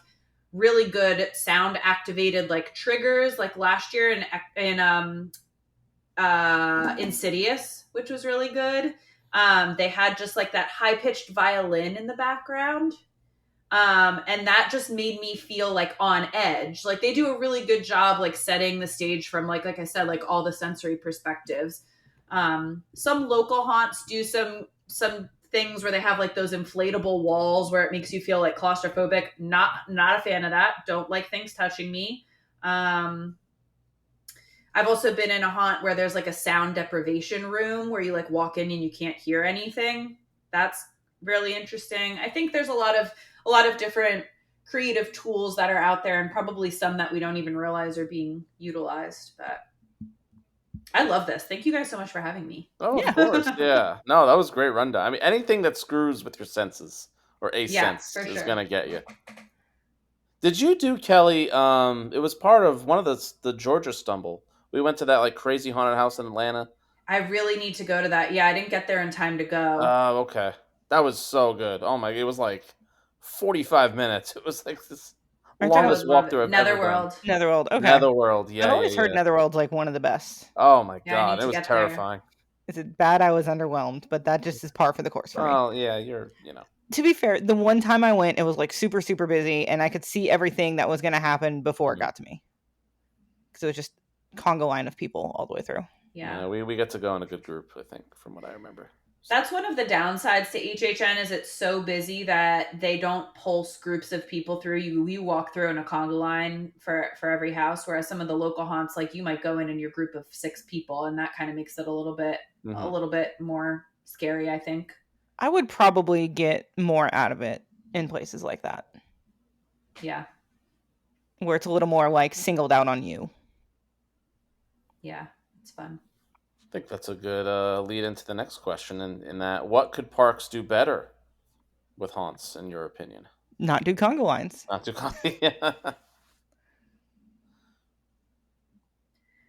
I think like I'm trying to think of like where have I been that it like wasn't good, and unfortunately like not to badmouth any parks, but like last year when I went to Great Adventures, it was just like so sparse. Like I think maybe focus less on the number of houses they have. I know recently they've acquired a lot of IPs and doing a lot more like IP based houses, but like maybe focus on making a couple of really strong houses that are properly staffed. Like I think for me, at least the way I get scared is by live actor jump scares. And when you go into a house and there's 3 people in the whole thing, like that's not going to be effective.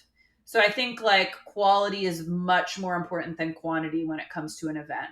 Local events have like the one I'm thinking of that's going to be part of our Buzz Bars event coming up has like 4 things, like a hayride, a maze, and 2 houses, and it's so well done. There's scare actors literally everywhere. I think that's really important if you're gonna do an event.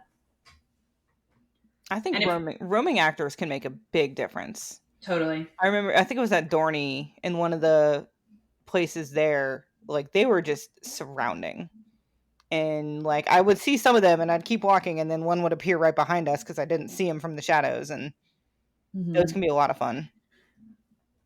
I would like to see more parks do events that aren't necessarily houses. If they can somehow like incorporate a ride with scares. I feel like recently I read some ride that's doing that. I forgot if it's in the States or in Europe, where essentially they're having like scares while you're on. I don't know if it's coaster. I forgot. But if I don't know how like feasible it is with like safety and stuff, but I can already think of a coaster that would be a perfect candidate for that. Like the Beast, Mystic Timbers. That would be amazing. Yeah. Oh, exactly. They need to put some people in there, man. Yeah. I think it every time. Yeah, that would be such like even if it's just like one scene in a ride, like that would be fantastic. Yeah, you're right about like there would be some probably safety issues and things to figure out with that, but God, just imagining like a scare actor in the shed jumping out at you. Oh my God, that'd be great. You're not gonna go anywhere.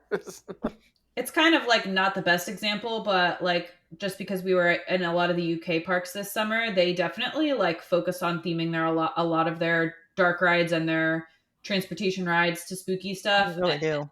And at Thorpe, what was that? The Walking Dead coaster had like a lot of like opportunities. I hear that they use live scare actors. They weren't there when we were there, but it's meant to utilize them, and I think that's really cool. Also, the ghost train. Yeah. Just in general, like having things like that is cool. Yeah. Tying that into a Halloween event would be a lot of fun. I feel like parks did this more back in the day, but bring back backwards rides at like all parks. At least one coaster per park. Oh God, I can't agree. Yeah. My old woman equilibrium says no. I think when they turned around Batman the ride backwards. I can't imagine that. Especially I never got to do it. They turned Wait, oh my God, I'm thinking of the positives on the back of my neck and I want to die. They might not have run it as fast back then, but yeah, they definitely ran that backwards. That's terrifying, honestly. Yeah. Of all the coasters that I would have guessed them to run backwards, that's not even a little bit on my list. No. Like, I was thinking most like imagine hitting that first loop. No. Oh. Yeah, no. Like there's that honestly is like asking for disaster. Like I feel like if you're gonna go backwards, you really need to focus on negatives. Like some floaty, like a hyper, yeah. Yeah, like some floaty ejector time. That would be so fun. Putting that type of force, putting that type of positive force on your neck going the opposite direction, like there's nothing to hold your head against. No launches. Looks like it was in 2015 is when they ran that backwards. Crazy. I would need to tie my whole head to the restraint. Yeah, no thanks. Oh my God, that would be worse than Flight of Fear at Kings Island. Yeah, I'm thinking like Nitro backwards would be amazing. Yeah, like a hyper backwards? That would be... Yeah, even like really good. Imagine that. Oh my God. Talon backwards. Like we know that B&M Hypers can run backwards because Hollywood Dream is a thing. Mm-hmm. Yeah, that's exactly what I thought of them. Yep. Yeah, I feel like a hyper would be a good candidate, but you can't have too many forces. Now, it's in the notes. I don't know the answer because I'm not a business person, but there definitely was a hot debate about upcharging the haunt events versus including them in the ticket cost. I'm sorry. I'm going to come right out and say it. We already said it twice on this podcast. Theme parks haunts are not that good. Like, HHN is pretty good because they literally shut down their park and they make it the entire park. Like, they could shut down every ride in that park. And, as far as I'm concerned, HHN is a haunt attraction. It is not a theme park attraction. Don't charge me for houses. Don't charge me for your 4 scare actor filled house that's not even that well themed. That's going to take me 3 minutes to walk through. Then the argument is, if you are charging, will they have more money to hire more actors? We know the answer to that. The answer is no. Fair. Yeah, it's going to take some time to even see that revenue turnaround for sure, even if they utilize it for the haunt, which I'm sure they won't. They'll use it for other stuff.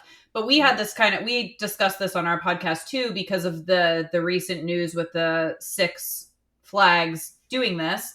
And I think exactly like you said, Jen, if this is a premier event that can stand on its own and is not operating within the park's hours, and it is worth the cost of a ticket, yes, make that a separately ticketed event. But if you are going to be at your home park down the street, there all day trick-or-treating in the afternoon with your kids, and then magically at 5 p.m. when it starts to get dark out, the spooky people come out, and now to experience all of the extra stuff that you do in that park, I have to pay extra.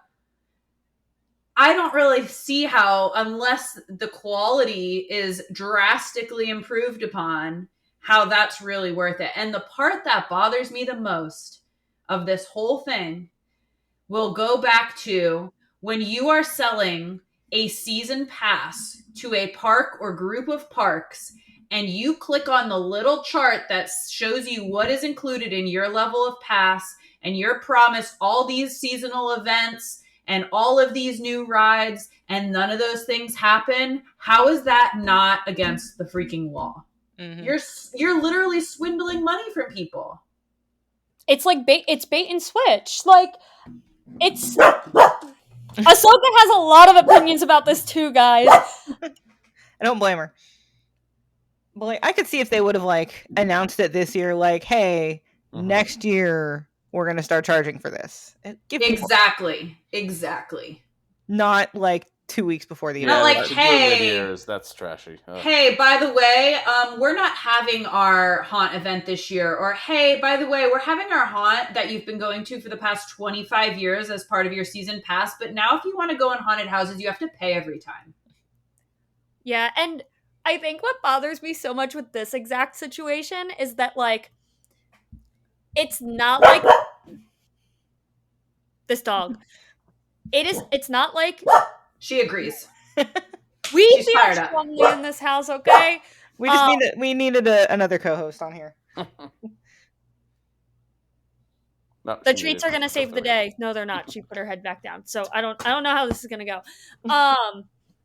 The thing for me is that, like, it would be one thing if Six Flags was putting out a Dark Nights quality event, but they're not. And they've been charging for their houses for years and years, and they're not putting out a quality event. So do I think that they're going to put out a quality event now? Like, I don't. I don't think they're going to do the same thing. I think that their numbers were down all summer because, for obvious reasons, their numbers were down all summer, and now they're real quick, like, oh, we have to get our numbers up, so we're going to charge for houses. I'm glad we're in agreement that this policy is stupid. Like, I'm happy to pay more, clearly, because I bought a season pass for HHN this year when I know that I'm only going like 5 or 6 days. I bought a season pass for an event because that event is worth it to me. If I were to go to Dorney, which I do go frequently, I would maybe stop in 1 or 2 of the houses every visit. Am I going to do that this year? Probably not, to be honest, because they don't change. They don't change every year. That's the other thing. These houses are the damn same every year. Yeah, they're doing the exact same house every year. And so you're not... Why would I pay money to go into a house that I've gone into 4 years in a row? Like, nothing's going to change. HHN is putting that money not only towards the event in itself, but like all year they're thinking about those houses. They're planning those houses. Like, it's like, I'll pay for the houses in a heartbeat if you give us an HHN level experience. Yep, they give completely new content every year. And it doesn't have to be, I'm not going to expect that it's HHN level sets and stories from one of these chain parks. That's not what I'm saying I need to happen for me to pay. But for me to pay, it has to correlate to the degree of quality. You know, like HHN costs $100 for a single night ticket. If you're going to give me a quarter of that quality because of your budget, fine, but then charge $25. Yeah, it needs to, like, very clearly match the quality that you're getting. And from every other year that I've seen these parks, I feel like I really hate name calling parks, but like one of Dorney's haunted houses has like 5 scare actors and it's just a black room. Like, literally. It's a dark maze. Do not charge me for that. It was fine for free. It was fun. I've always had fun in that house, but do not charge me money to go in a pitch dark room.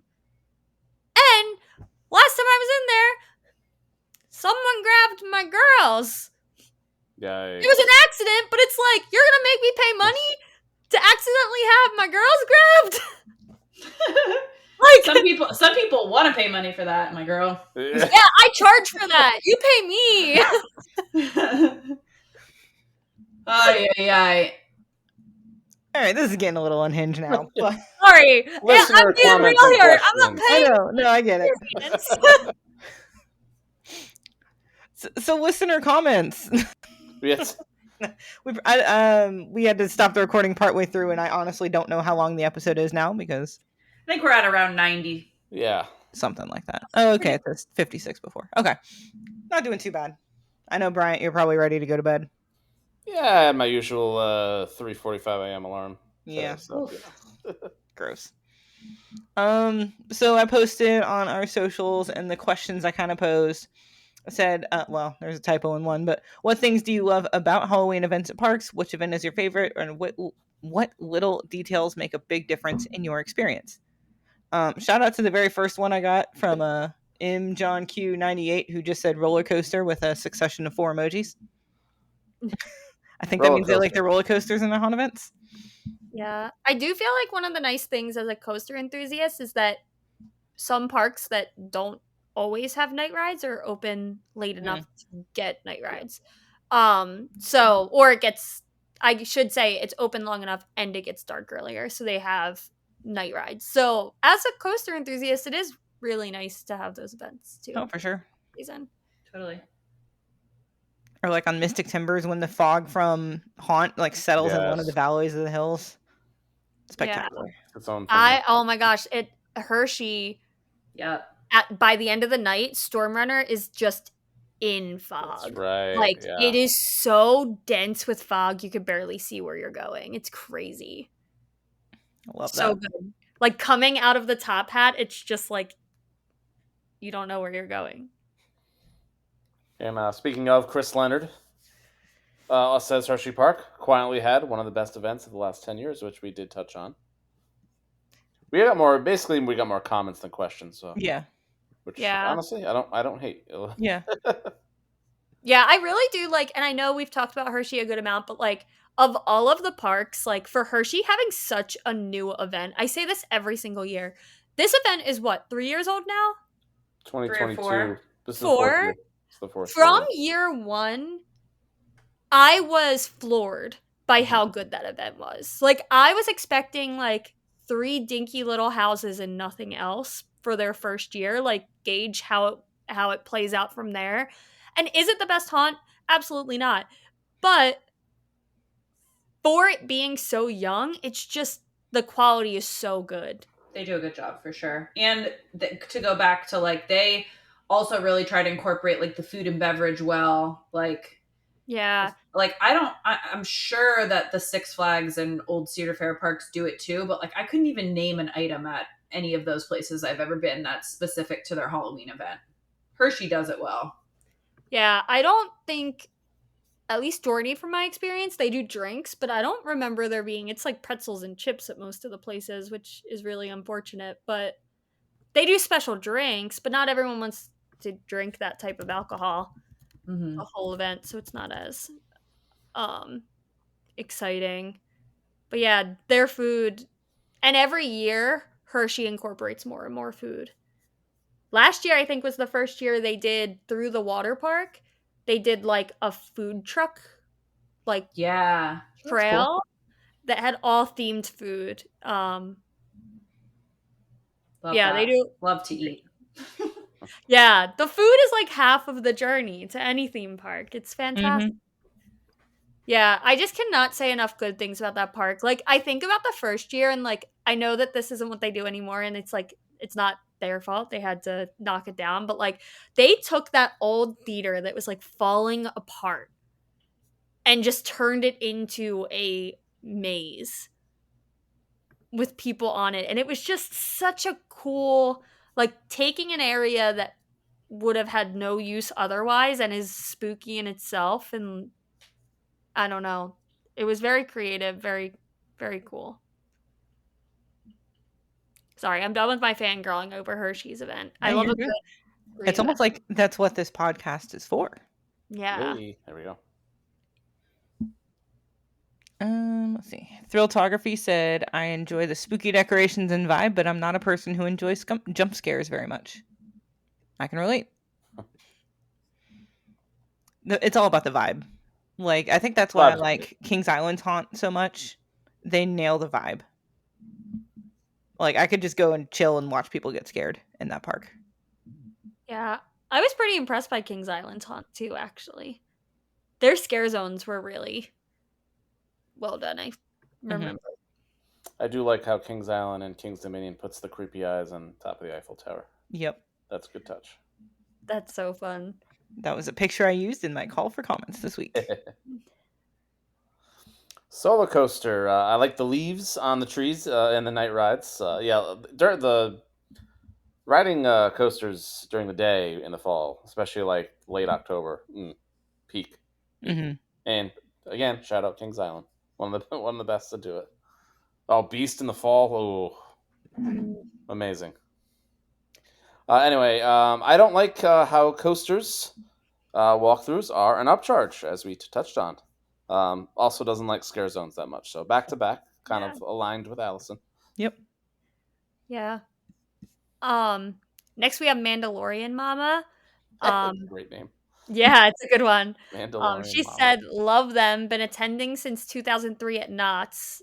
I feel like we didn't touch on Knott's as much as we should have. Has anyone here been at Knott's? Nope. Mike is dying to go to Not Scary Farm.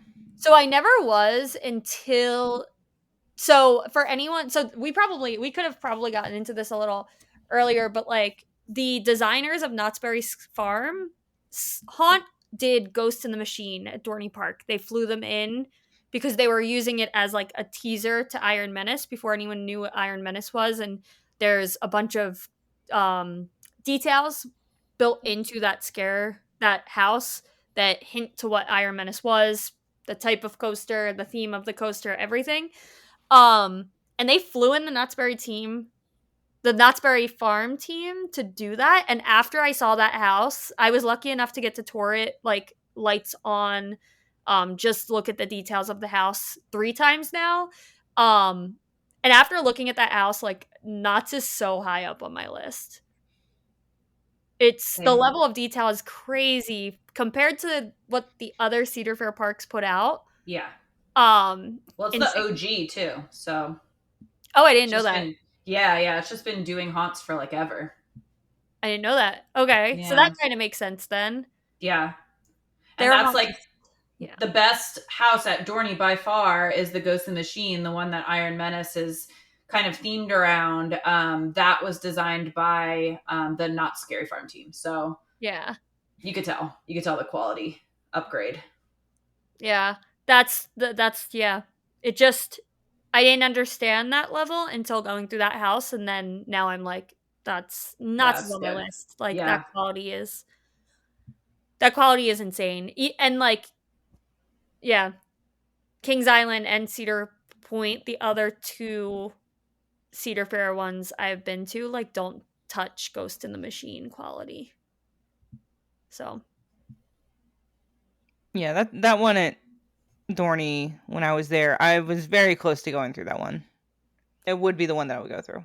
Yeah, that one's really good. Also, if you guys were curious, you can't go through that house with a wallet or a bag. However, a like 25-pound Talon lamp, they will allow you to go through that with. I have done it.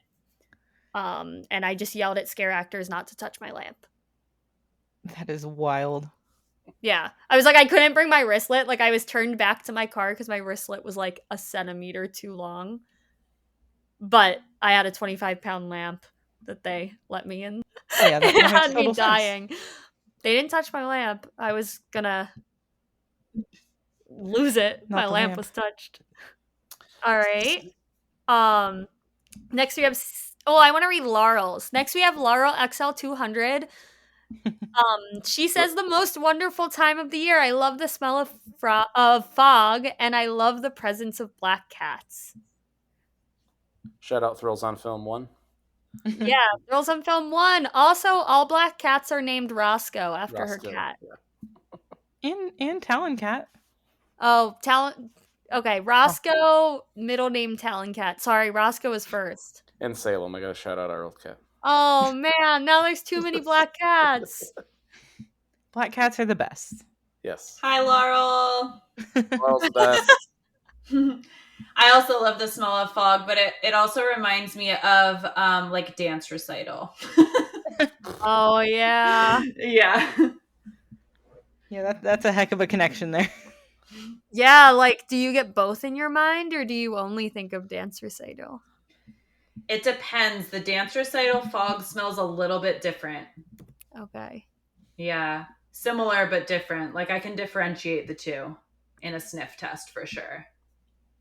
All right. I think it's probably just because the haunt fog is outside with other ambient smells, whereas when you're on stage and the fog machine is like a foot away from you, you're like just inhaling whatever chemicals are coming out of the. Yeah, that's true.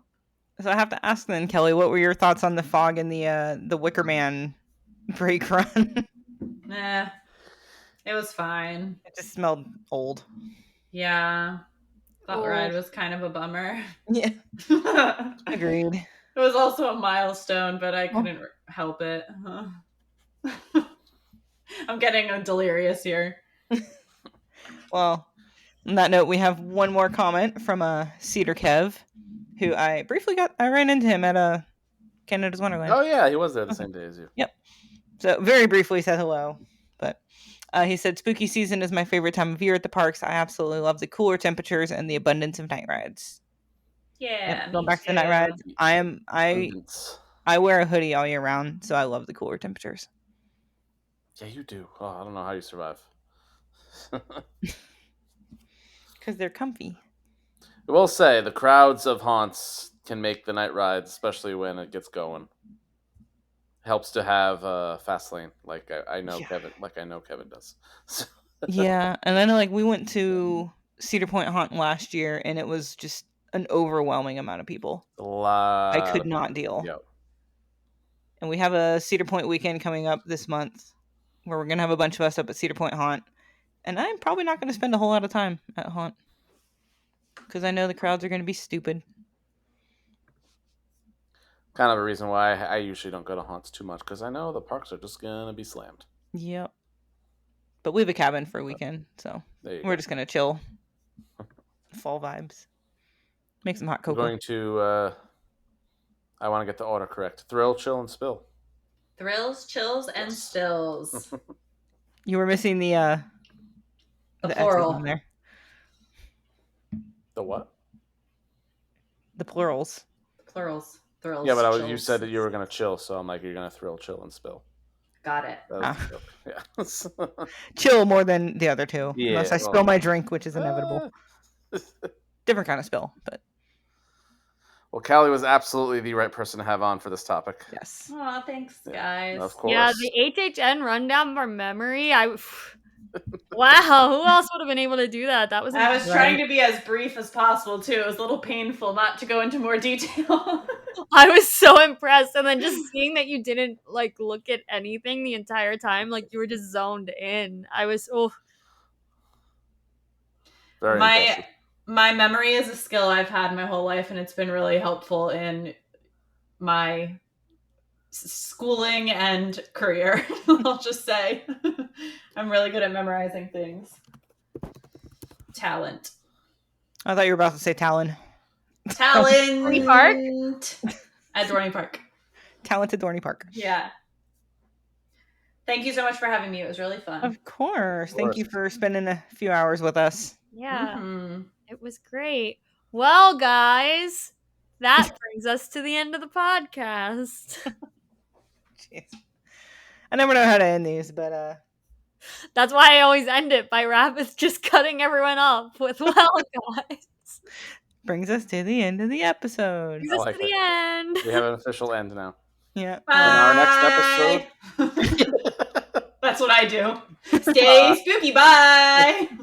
Everyone go enjoy spooky season. Kelly, enjoy Halloween Horror Nights. Yeah, check Not out wait the to- Thrills, Spills, and Chills podcast. Oh, you almost had it. Close. Oh, Spills and Spills, spills. Spills, Thrills, chills, and spills, baby. I will be linking that in the episode description and on socials when we post this. Thanks. You're welcome.